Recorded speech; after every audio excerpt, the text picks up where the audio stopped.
The official BC Lions podcast is back. Matt Baker and Nick Kowalski. Nick, how are you, sir? Doing well. Well into December now. It kind of feels like the holidays are getting closer and closer, but yeah, doing well. How about you? Yeah, good. I mean, a lot has changed since we last did this a week ago, right? I mean, the snow has melted. Remember, we were recording during Snowmageddon.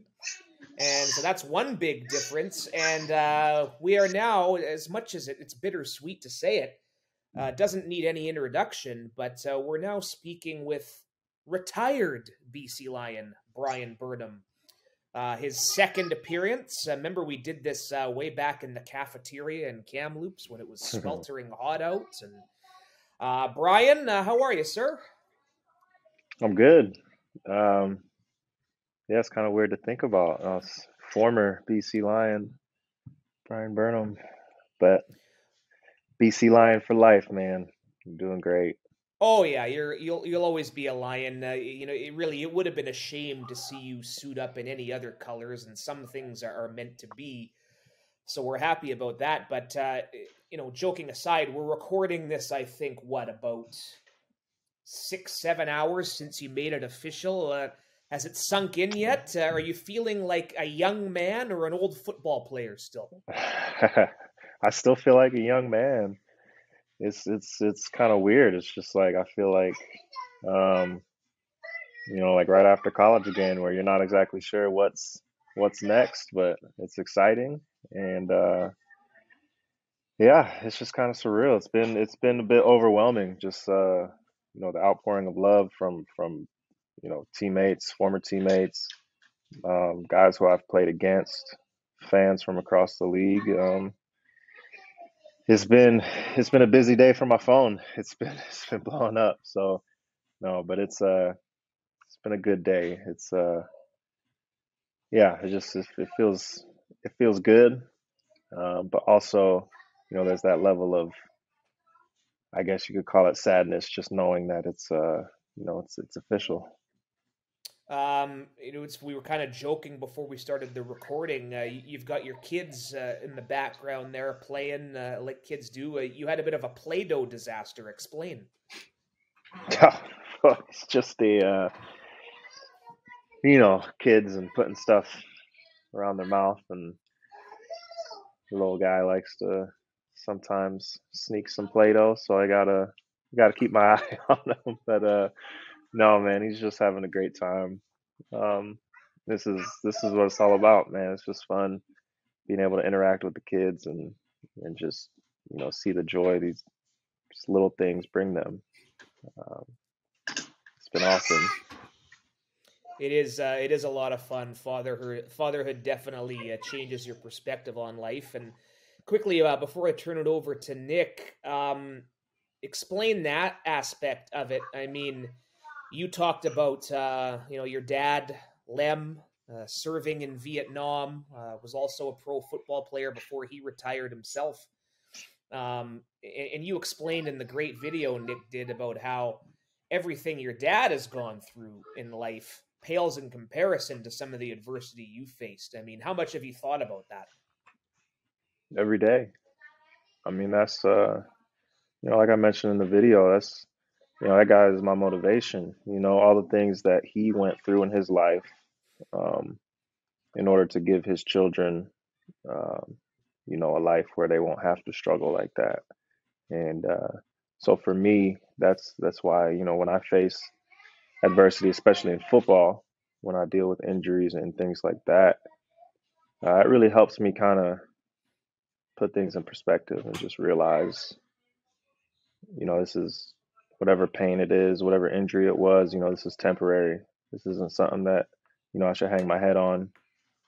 Just continue to push forward and overcome it. So, his lessons and things that he taught me growing up is really a huge contributing factor to my ability to have played this game so long.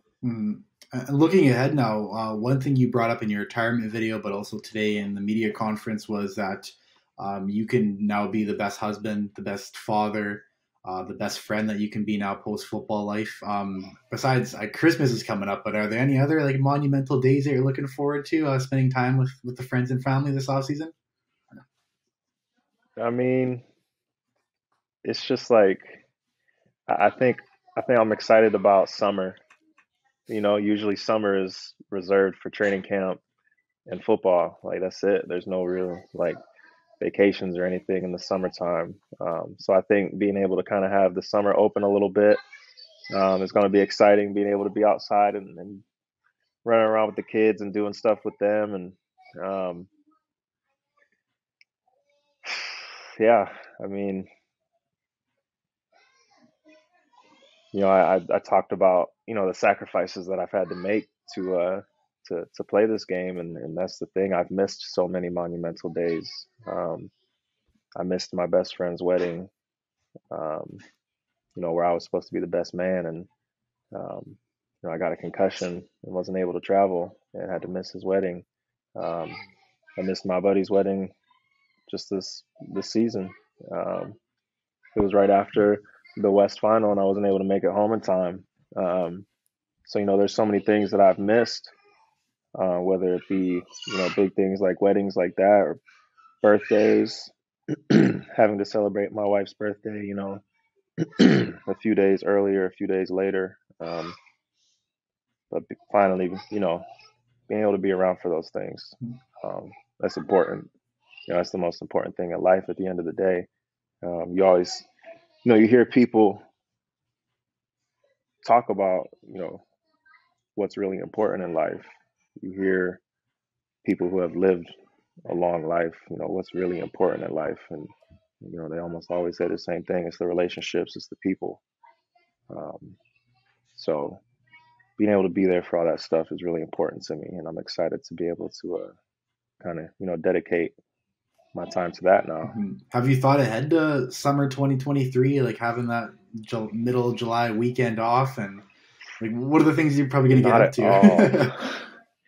Man, that's actually exciting now I think about it. Just, I really haven't it's just been enjoying each day since I've been home. And it's obviously been, trying to figure out what's next in terms of my career. Yeah, that's one of the crazy things. It's very fortunate, so happy that I've been able to play this game so long. But that's the thing that stinks with this game is, guys retire from the NFL with millions in the bank, and they don't really have to stress about money too much. I gotta start working soon so I can start bringing some money in again, and make sure we're good and taken care of. So unfortunately, I can't hang around too long. I gotta focus on what's next for me in terms of my career and how I'm going to provide for my family. But I know that'll come. I know the kind of work ethic I have, and that's going to come. So I haven't been stressing about that too much, but with that and just being home and enjoying being with the kids, I haven't really had time to think about, what are we going to do this spring, this summer. But man, you got me excited thinking about, just some trips and, going to the lake. That's big here in Oklahoma. My wife's family loves to go out on the lake in the summer and just enjoy it, man. Have a good time. It's really beautiful out here in Northeast Oklahoma. So I'm looking forward to experiencing the summer here for once. You've already checked the Phillies schedule. I know you have. You're going home to Philly to see some baseball games. Come on, don't lie to us. I want to go back. I mean, the 2021 season. You've talked a lot about it, and we don't have to rehash it here. But I want to hear your thoughts from the perspective of you remember what the world was like coming. Well, not coming out of, still in the pandemic. For guys like yourself, you had to report to Kamloops, quarantine in your dorm for 2 weeks. Michael O'Reilly, you could do worse than roommates than Michael O'Reilly. I think. But Bryan, was there ever a time in that period when you were forced inside and having to wait and doing the testing, which a lot of us had to go through 2, 3, 4 times a week? Was there ever a point in that time where you said to yourself, why the hell am I still doing this? Yeah. Yeah. That's what's so tough. My wife was able to be up here with me from, what was it, 2016, 2017, 2018, excuse me, 2019. Um, she was up in Canada with me the whole time. So, she would come up with me for the season, and then we go back to Oklahoma during the off season. So I wasn't away from her. So, things were great.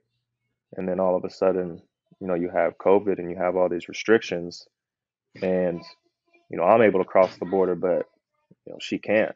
She's in a position where she can't cross the border. So now it's the first time that we have to do, this long distance relationship again. And it's like we're married, we're past that. And, it's difficult. We love each other, we love spending time together. And not being able to do that was tough. What's up, buddy? Oh, and then we buy a house and we're paying a mortgage here. So, she can't come. What's up, buddy? How are you? Hi, buddy. He's coming to say hi. Go. Yeah. Camera shy, just Oh, like his, yes, just he like is. Dad. Yeah. Oh, trying to turn on my camera. Good boy. This is pure joy. I know that for those listening, not watching, it doesn't do it justice, but Bryan Burnham with the kids is truly a joy to watch. That's awesome. Oh man. But yeah, it was a tough go there. The return to play was awesome, but really, yeah, I mean, even for those of us who weren't playing, it was an adjustment. Yeah. Yeah. It was difficult, like you said. Like you guys had to go through it too. The testing every day, and um, being quarantined, not being able to really go out and do anything.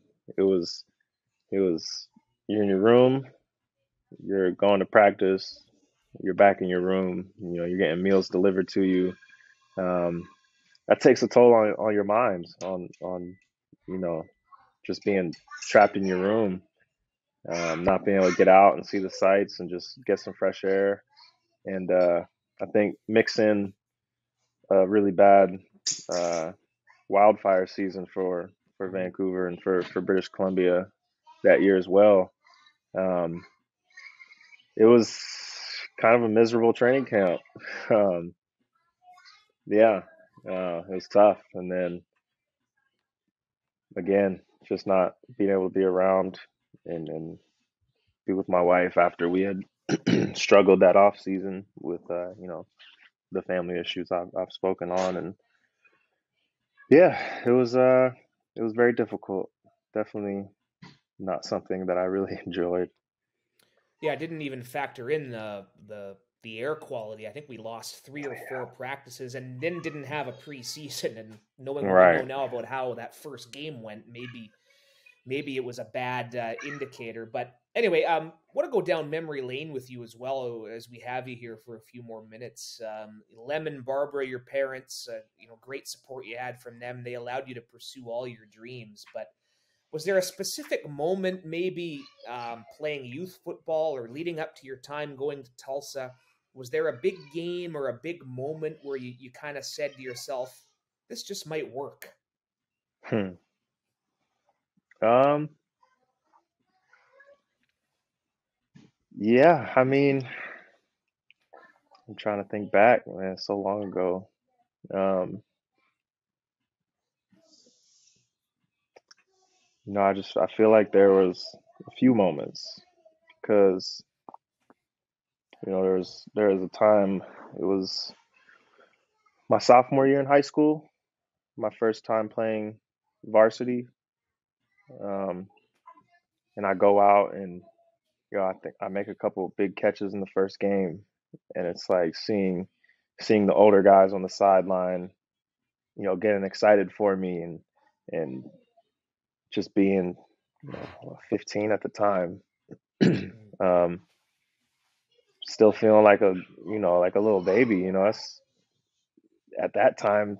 I'm like, wow, varsity football, man, this is huge. This is, oh my god, this stage is just so big. And it's really like, now I'm used to playing in front of 30,000 fans, but um, yeah, I think just my sophomore year in high school, realizing, yeah, like, I'm pretty, like, I can do this. I'm pretty good. And then in college, um, getting switched over to receiver finally, um, in my third year, and just playing special teams that year. But there was a moment, um, where we played Notre Dame, the 2010 season at Notre Dame, and we won. We won by 2 points, beat Notre Dame, um, and I had a fumble recovery in that game on the punt team.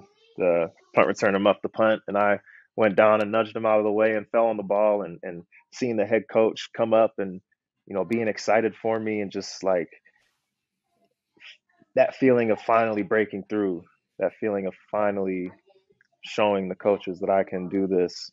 And then that leads to the next season of me being a full-time receiver, being a starter. And um, my first game playing receiver in college, going up against Oklahoma.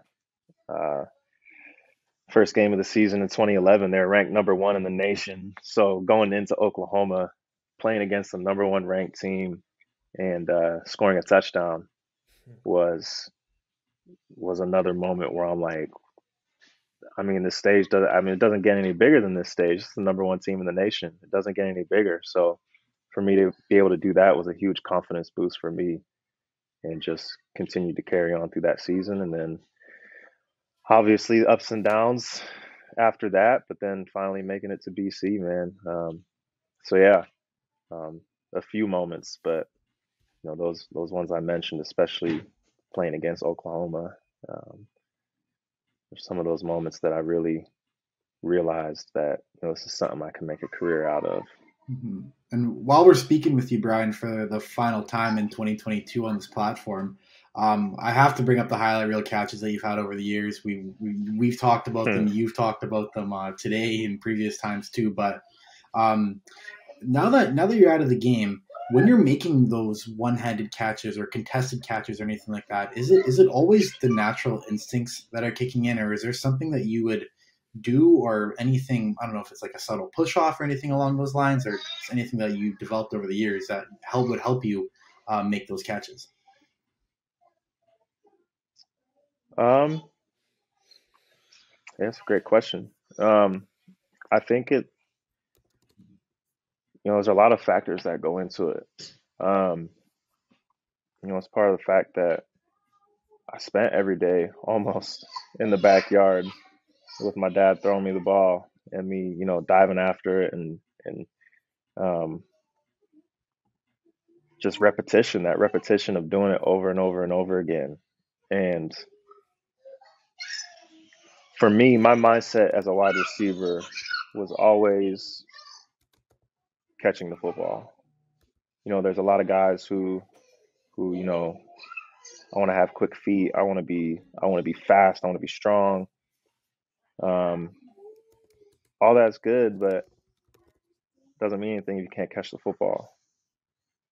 So there's times where I might be covered. I might not have run the best route. The ball might not be exactly where it needs to be, but I'm going to catch it, because that's my job. That's my one and only job, is to catch the football. And what happens after that, that's instincts. When you see me catch the ball, turn up field, um, that's where the instincts kick in. I think when I'm catching the ball, that's where that's the repetition. That's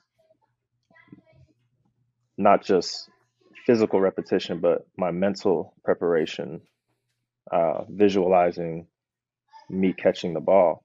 That's Now I could talk about this for days, but I'll try to make it quick. But that's like, I think that was my edge. That's what really helped me become so great at catching the football was my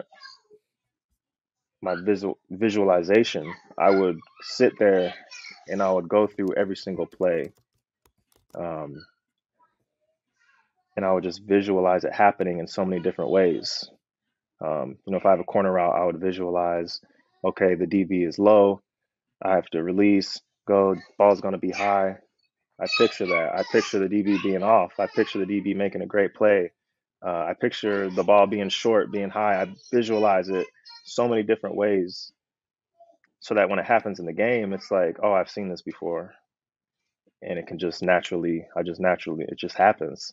Um, so yeah, I mean, that's just, I think my mental preparation, and I really think like when the ball's in the air, it really feels like things slow down. Like it almost feels like I'm moving in slow motion.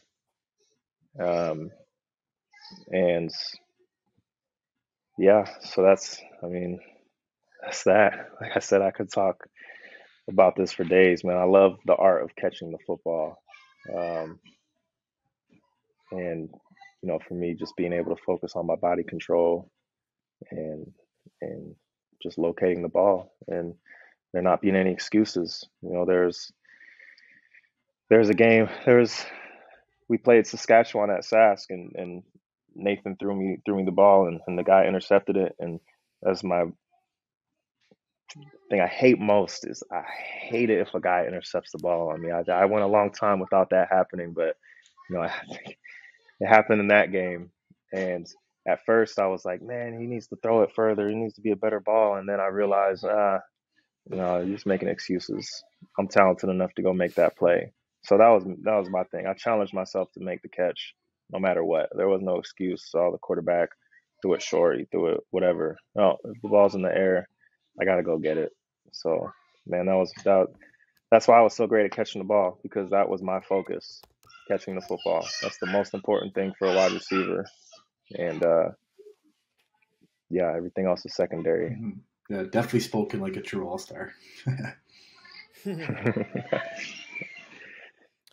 Hey Bryan, I know you said you can go on for days, and maybe next time we'll take you up on that. We'll get Yeah. if you're if retirement time bodes well for you, maybe we'll get a series going or something. But Hey, sounds good. before we let you go, though, I mean, any final thoughts? Anyone else you maybe you haven't thanked who you'd like to salute here? The floor is yours. Man, I mean, there's so many people, and I'm sure I've forgotten a few names, but I mean, to everyone who's had an impact on my career, on my life, whether it's small or big, whether it was a day or years, man, I appreciate it. Like I said, it's the relationships that really mean the most at the end of the day. Um, while I'm thinking about him, there's a young guy that I haven't mentioned yet, man, my boy Shaq Johnson. Um, Hmm. that's a dude that I'm proud of, and that was a guy who, I always speak about, Courtney Taylor, Manny taking me under their wings, and that's the guy that I took under my wing um, as a young guy, with him coming in the league, and to see him, fourth round CFL draft pick, a guy who was overlooked, and here he is still in the league, and he reached out to me today and just, to thank me for, my mentorship and my leadership with him, and that's what I feel like is my greatest accomplishment. Past all the stats, it's the people that I've impacted, the people that I've motivated and inspired to take that step to take it to the next level, man. That's really what means the most to me. Well said, and yeah, it goes without saying. The impact you had as a teammate and a lot of the younger guys that came in after you, because I know you remember what it was like to have those others you mentioned, veterans, take you under Oh their yeah, wing. Listen, my friend, again, it's bittersweet, and we always appreciate you taking the time. Get back to those toddlers and try to I avoid will. any messes. And I know Aubrey's probably got a list of things for you to do, so thank Oh her yeah, for us as well for letting us hijack for you for sure. another half hour or so. But all the best, and we know we'll be staying in touch. Absolutely. I appreciate you guys, man. Always a pleasure to be on with Yeah. you. Thanks so much, Bryan. All the best. Hey, could talk to that man all day, Bryan Burnham. The accolades speak for themselves, right? I mean, four-time All-Star, four times over 1,000 yards, top 5 amongst all-time Lions in yards and catches, top 10 in touchdowns. But nice to have a real conversation with the man that doesn't always break down his time with the Lions, Nick. Timeliness is everything, and I'm glad we made Burnham the focal point of this particular episode. Could talk with him all day. Yeah, and he deserves to be the focal point. Just an absolute legend, not only with the BC Lions but across the CFL. I'm sure there'll be more accolades that he'll be receiving later down the road in terms of CFL honors. But the past 7 years, I would watch Bryan Burnham for my television and sometimes see him in stadiums, and he was always someone I thought was just a ridiculous talent. He spoke about how he was able to. His main goal was catching the ball, and that's something that just you couldn't even be a fan. You could just be tuning into a random game and notice that number 16 in orange is a guy that's going to catch the ball no matter what. So, and getting to know him this season, just an even better person. Someone you definitely inspired to be like in terms of his how respected he is, the type of leader he is, and now as you can definitely see now the type of husband and the type of father he is as well too. So, just an incredible career from him, and happy that he's super excited to see what's up next for him. You mentioned accolades. Canadian Football Hall of Fame. I think you have to. I mean, I would hope so. I know some people might use the number of years he played against him, but you have to keep in mind when you consider where he came from and the fact that he was recruited to Tulsa as a defensive back. He made this team, after essentially being a walk-on. I use that term loosely. And the story's been told about his sister Shannon working for Wally Buono at the time, encouraging him to look at his film. But the numbers are there, Hall of Fame wise. I don't want to turn this into a full-on debate who's in, and that's why Bryan deserves to be in. But I have to think Hamilton is calling one day. Oh yeah. If not on the first year of eligibility, he'll get in there, because for me, you look at a guy, he's the best at doing a certain thing, and he was the guy. One-on-one coverage, highlight reel plays, coming down with those balls. That plays into it, not just his numbers and the fact that he was an all-star several times. And so I'd have to think so. Wall of Fame for the Lions, absolute shoo-in. Absolute. I mean, unofficially, I don't think the Lions will be retiring more numbers, and that's fine by me. I mean, the likes of Geroy Simon, Brent Johnson, Jim Young, those guys belong in a class of their own, and that's not disrespect to Bryan or Manny Arsenault or anybody else. These guys I'm mentioning are surefire for the Wall of Fame, which is really about as high as an honor you can get nowadays. So he'll be there, and I know there's an eligibility process that goes with the Wall of Fame. But I'm guessing you're on the same wavelength. He's a shoo-in for the Wall. Oh, 100% too. And I think another thing to consider in terms of if the longevity of work isn't there, is that he was stripped of 20 games. It would have been over the COVID year and then the shortened COVID year. That's 20 games where he would have been playing ideally, right? That he didn't get to play in. So yeah, that's another thing that goes without saying too. And I think if you think his career is shorter, you look at the injuries he suffered and that he came back from early, time and time again, to end up even playing more games and being a major impact in those games that he came back into early. So that aspect alone, yeah, just a dominant player. I'm totally with you. Yeah, and you mentioned the shortened year 2021. 14 games played, 965 yards in 14 games. And was his he was an all-star. That was his last all-star selection.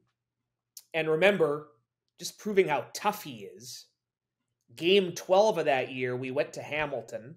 He broke his hand, didn't miss any time. He played the final 2 games with a broken hand. Broke his wrist this year, didn't come out right away, stayed in for 3 or 4 plays, right? After making that catch. And then I remember, again, we've talked a lot about his personal life and how it wasn't great in 2021. I'll never forget flying home from Hamilton the next day, because it was a long trip. We stayed an extra night. Toronto, Hamilton, back to back. And again, he was going through some heavy stuff that's been talked about. So I remember seeing him on the flight home with a cast on, being treated by Tristan Sandu, our head athletic therapist. I remember thinking, man, this guy just cannot catch a break, but he's still going out there playing his you-know-what off. That, to me, adds into the eligibility and the deserving Hall of Fame status, I think, one day. Yeah, and I think even the point of that over his career, which from 2014 to 2022, I don't think there's a better receiver over those 8 years than Bryan Burnham in terms of the entire work or scope of work that he put up with the BC Lions. So yeah, my first thought with Bryan is it's the person now, but my second thought would be just the highlight reel catches. So I think there was no one better than him at that, doing that over his career, and that deserves some recognition as well, which as we spoke about, I'm sure he'll be in the running for. Great individual, great family. Again, his parents, Lem, Barbara, wife, Aubrey, sisters, Shannon and Kara. Always loved running into his parents. And that was really the effect of COVID. Really, it prevented a lot of travel plans. We used to always see his parents whenever we went east, really. Montreal, Hamilton, Toronto. Unfortunately, never really got that chance after 2019, but could not be more happy for him and his family on such a great career. And we've seen some great ones, and Bryan is certainly among the best. Now, he mentioned it a little bit as well here and in his press conference. You can view that at bclions.com. Someone, I forget who it was, might have been JJ Adams, asked him about, I think he commented himself about leaving the organization in good hands. Now it's intriguing to see a guy like Alexander Hollins, who we had on this podcast last week. Check it out on Apple Podcasts, Spotify, whichever your platform is. Had a good interview with Alexander Hollins. Keon Hatcher, Dominique Rhymes eclipsing 1,000 yards. You know, that's the silver lining, is that there are some good players at the position. And who knows what happens with number 12, right? But whoever the quarterback is, but I think the pieces are there for this team to carry on that torch. Yeah, good pieces is definitely an understatement. When you have Lucky Whitehead and Dominique Rhymes coming back. Dominique Rhymes may have been the most impressive receiver, period, across the entire CFL last season. Yeah. Lucky Whitehead is pretty much the Tyreek Hill of the CFL. And then you have a guy like Keon Hatcher, which Bryan said it today that he's going to fill into Bryan's shoes next year, and he expects him to thrive in that spot. And I do too. I kind of get the same feeling with Keon Hatcher that I got with Nathan O'Rourke this season, in terms of, okay, like, this guy is better than most people on the field. And I'm not saying Keon's going to break every record next season like Nathan was on pace to do this year, but I think Keon Hatcher's his production's only going to go up next season. And then you also have Javon Catoy as a national starter in that spot too, and he's a pretty unique player too in terms of his size. And then that leaves one starting spot really for next season. And there's Alexander Hollins. Josh Pearson's going to be healthy. Jamarius Way we've seen have a great training camp, and he's healthy now. Jacob Scarfone is another veteran that's in the mix. So yeah, it's good. That's a really intriguing storyline to follow next season. Yeah, and all the best to Bryan Burnham, who we thank again for joining us here. We'll be back next week. I'm telling you, probably be some more news to talk about next week. Potentially some news surrounding the coaching staff, maybe here in the next couple of days. Stay tuned for that. Maybe Maybe we'll have a schedule. Maybe. You never know. You never know with the CFL schedule. Sometimes we think we're going to announce it, and then someone somewhere has an issue and the whole thing gets revamped. But we will hopefully be breaking that down next week. We're going to make a point of getting back inside the Go-Goat Sports Studios next week. Shout out to our friends, Sakaris and Price. I had a good meeting with those fellas last week. Lots more planned for 2023 when it comes to podcasting, among other things. So we look forward to continuing this partnership. And Nick, yeah, you've done good with this Burnham stuff. So make sure you crack a cold one or something later and soak it all in. Well, you as well. I was looking for research earlier on Bryan Burnham's career and his numbers and everything, and the By the Numbers article you put out has everything you need to know about all the statistics from his career too. So again, as usual with our team, a good team effort on honoring Bryan Burnham today. Yeah, that was a bit of a passion project for me. Again, break it all down. 7 quarterbacks he caught a touchdown from. Brandon Bridge. We won't spoil. Yeah, Danny O'Brien, Brandon Bridge, 1 each in 2019. Sadly, Michael O'Reilly breaking his wrist kind of was a final nail in the coffin for that disastrous season. But everyone I'm mentioning did what they could, and great people to work with, and solid football men, no doubt. But yeah, BCLions.com has all the Burnham coverage. One last note about Bryan Burnham. Danny O'Brien threw him 1 touchdown pass, but if it was an inch away from being 2 touchdown passes, and if it was that second touchdown pass, it's that one-hander he had in double coverage against Saskatchewan that his foot was just on the line, and in my opinion, that would have been maybe the greatest catch in CFL history, and it was robbed by just like an inch, unfortunately. But that I think he was inbounds. It's way too close. But that was one of those, there's not enough evidence to overturn the call on the field. But I mean, for highlight reel's sake, they should have just given him the catch. Yeah. I mean, our season was done. Although Saskatchewan might have had to win that game to hang on to first place, but they got first place anyway. So. Yeah, would have been the CFL's version of the Odell Beckham Jr. catch, pretty much. But maybe. Close. Yeah, that's close. Exactly it. Yeah, it's exactly it. So I'm having all these bad flashbacks now. That was the game the team wore white at home. Yeah, that's another weird aspect about that game. Tried to do this whiteout thing in the crowd, which is a great idea, but not always the best when Saskatchewan's in town, and there's also a lot of green in the crowd. But the white shirts were sharp, though. I will say that. But anyway, that's our long-winded extra for this week. Nick, we will be back in a few days' time. Can't wait.